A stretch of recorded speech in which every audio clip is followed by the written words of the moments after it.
Hey guys, welcome back to another video here at Paint Nation. Today we've got a small bumper scuff on a Honda. It's a very minor scuff, but we're going to go through all the repair steps now. So first things first, as always, we're going to get the paint mixed up. And once we've done that, we can go ahead and start prepping the panel for repair.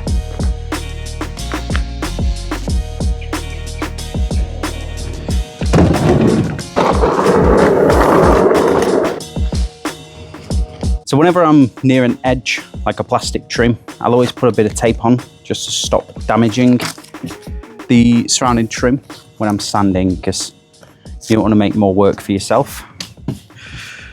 So I'll just put a couple of layers of tape over, just to make sure we don't accidentally catch those surrounding trims. I'm going to start with 1/80s.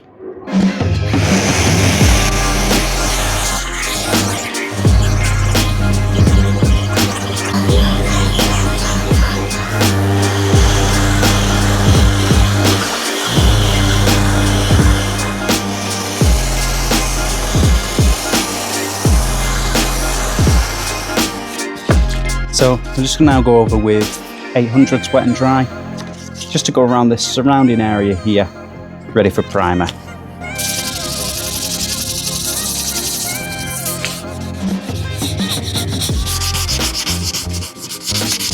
You then follow that on with the grey scotch.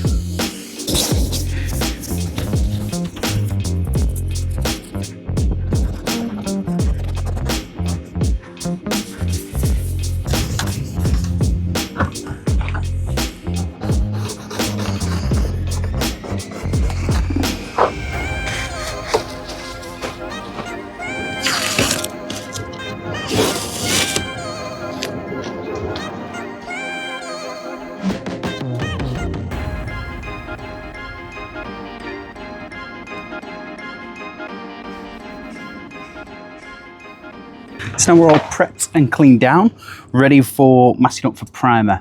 I am going to use the aerosol primer on this one. Doesn't need any build at all. It's just to create adhesion from the bare plastic to the paint.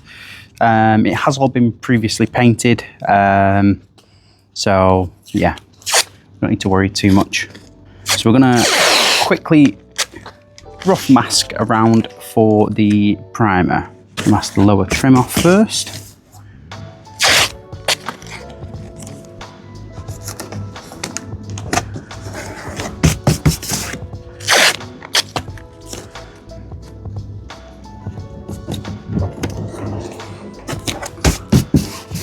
There we are.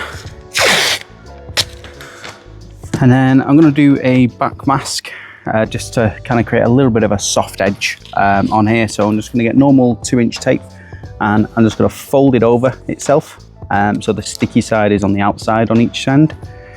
And we're going to just gently press it down on here. Just get a little bit of a softer edge for the primer to go up to. And then we'll just stick that over the top. Do the same here where we're going to end. I'm going to do it a little bit different around here. Let's back mask off that edge. So we can fold that in. And then fold that up onto there. And then fold that back.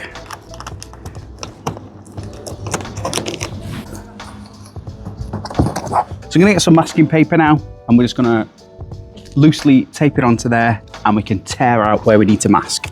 Easier if I just show you.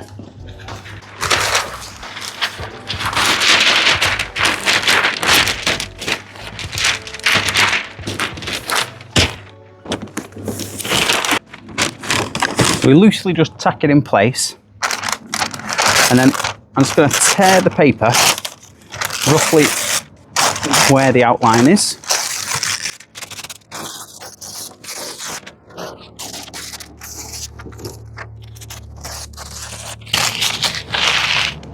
All the edges of the paper down to stop any of the primer drifting up underneath and spreading all around the area.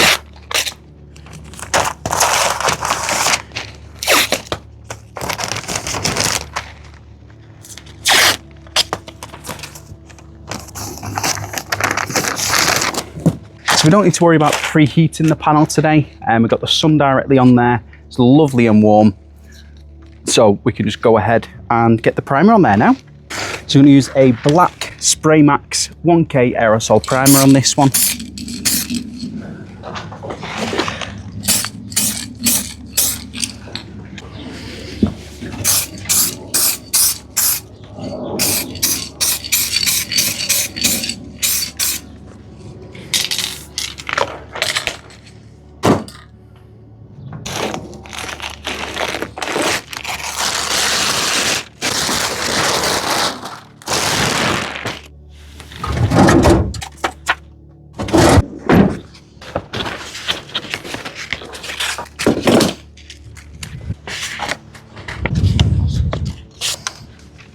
I'm going to use plenty of water on here, and we're just going to again use 800s wet and dry just to lightly flat down and smooth the edges. So the reason I chose black primer is because the colours are real dark blue. I wanted a coloured primer that would match the colour as close as possible. So I only have two choices really, grey and black. So with it being a dark blue, I just decided to go with a black one on this one.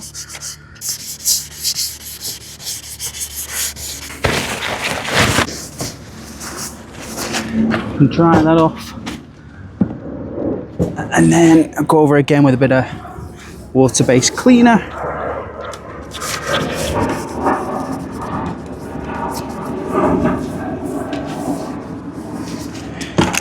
And we're ready for a final mask.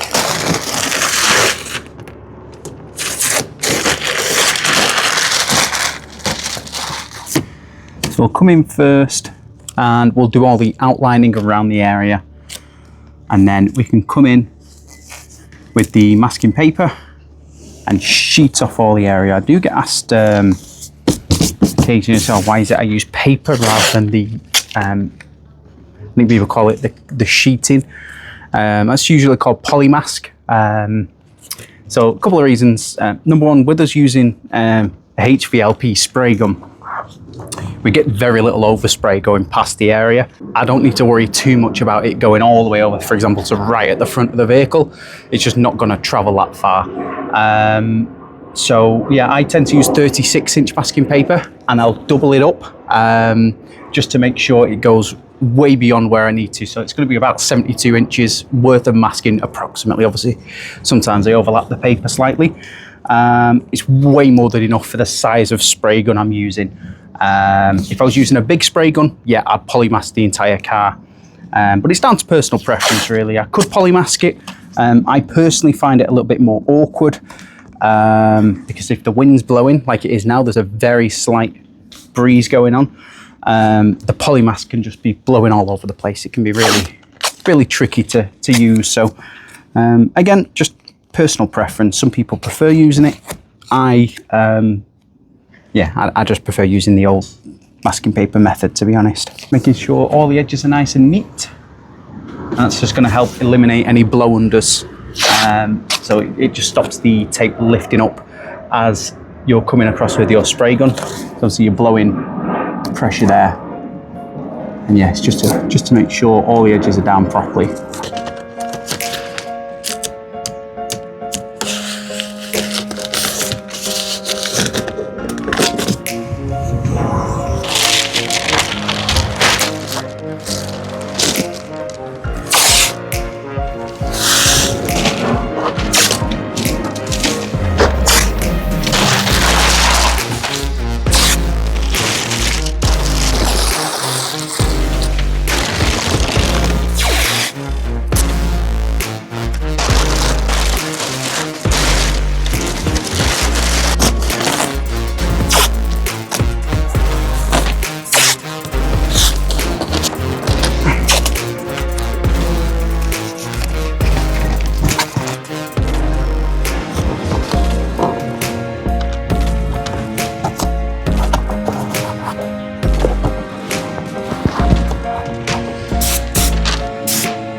Awesome, so it's all been dried now. It's at about 15 minutes at 60 degrees, just to make sure it's fully cured. I'm going to give it a quick flat downer with 2000s wet and dry. Doesn't need much, the peel is okay. There's a tiny bit of extra texture here that I'm going to remove, and a couple of nibs here and there, but I like to flat down the full repair just to make sure there's no imperfections left in it whatsoever. A lot of companies out there skip this step entirely, or sometimes just give it a quick going over. I like to be thorough and just make sure there's nothing there. Just for my sanity, really. So yeah, I'm going to start on this section here while the paper's still quite coarse. The paper will wear down over time, so if I concentrate on the areas that need the most attention first, that way I know the paper's going to be aggressive enough to cut this down. I could go to 1500s, but really 2000s is coarse enough for this. It's not too bad. If it was really peely and grainy, I'd probably start with 1500s, then 2000s, but 2000s is fine. And again, with all these sanding papers, you don't want to be pressing down really hard on them. Let the paper do the cutting. Don't put any pressure on, and just let it do the work for you.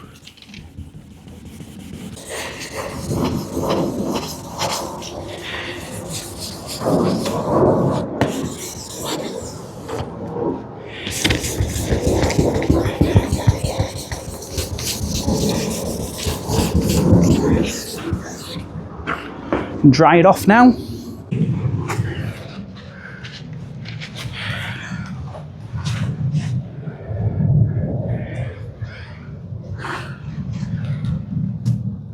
So I can see one or two here, another one here. I'm going to bring you in for a close-up just so you can see what it is I'm looking for. So you can see there's a tiny nib there. Hope it stands out. Try and really try and get it obvious. There's one up here. So they're the things we're trying to sand and remove out of the paintwork. Shows tiny little imperfections. And again, that's what makes the finish professional rather than looking amateur. If you leave a load of little imperfections in there, it's just not going to look very good. So just take the time. It takes 10-15 minutes to flat down, fully inspect, and get it looking good. So yeah, I like to take a little bit of extra time.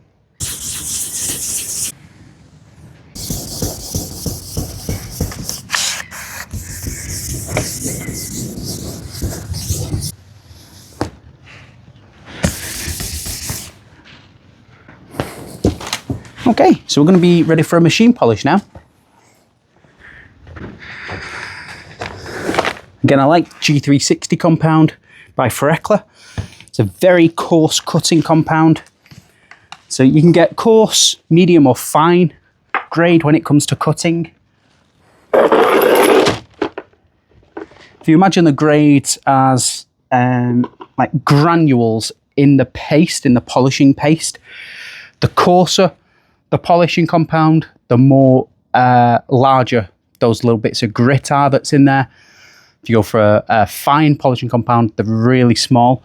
So they are just how aggressive they will shave down the clear coat. The finer you go, the less and less minor scratches you're going to have in the paintwork. But for cutting out these 2000s wet and dry, we need a coarse cutting compound.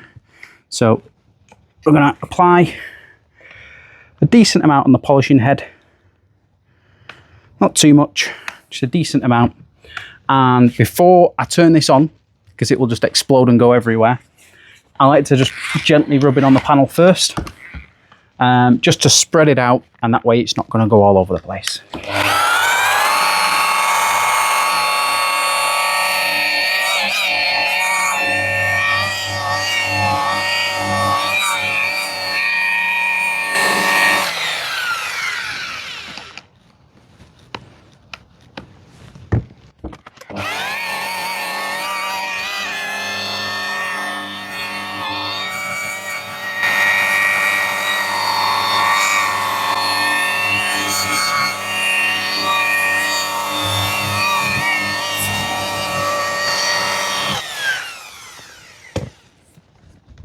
Always use a clean microfiber when you're on fresh paintwork. It does stay soft for about 24 to 48 hours while it's still fully curing, so you don't want to have any bits of leaves, dirt or anything on your microfiber that could cause any scratching on here. When I say soft, you know, it is still pretty tough. It's just it's not fully cured as of yet. So I'll bring you in now. Hopefully you'll be able to see where those nibs, well, you won't be able to see where they were actually because it's gone. So never mind. That was a bit of a silly comment, wasn't it?